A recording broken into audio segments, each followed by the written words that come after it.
Following his exceptional performance at last week's Best of the Best concert in downtown Miami, dancehall artist Lali is now scheduled to head to Canada on tour.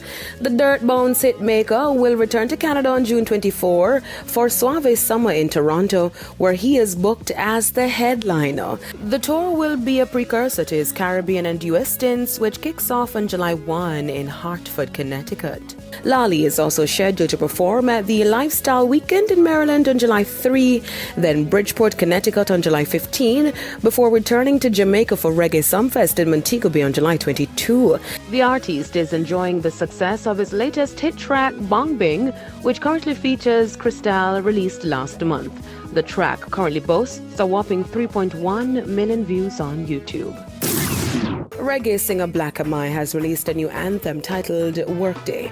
The masterful reggae single features an upbeat reggae ska rhythm and puts a positive spin on the everyday cycle of waking up to go to work. Workday, working away. Workday, Monday morning.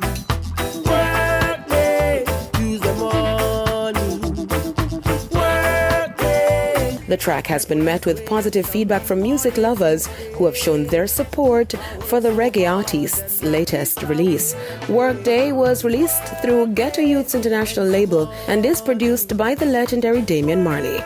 Now, Junior Gong, through his Ghetto Youth's international label, released a number of Black Amai records recently, including Jah Is in My Corner featuring Kabaka Pyramid, Spliff Off a Bun, and The Edge.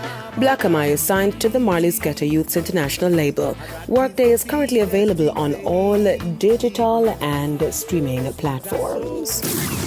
A jury today has ruled in favor of actor Johnny Depp in his libel lawsuit against his ex-wife Amber Heard, vindicating his stance that she fabricated claims that she was abused by him before and during their brief marriage. The jury also found in favor of Heard, who said she was defamed by Depp's lawyer when he called her abuse allegations a hoax.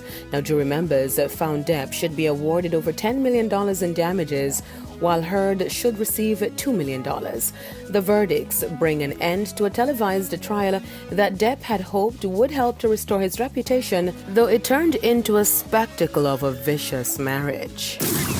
Now, popular comedian and actor Kevin Hart is set to debut a two-part documentary that will explore the history of black comedians. The project, titled Right to Offend, The Black Comedy Revolution, will trace the history of black comedy and its underappreciated legacy of driving social change across the 20th and 21st centuries. Right to Offend, The Black Comedy Revolution is scheduled for release this June.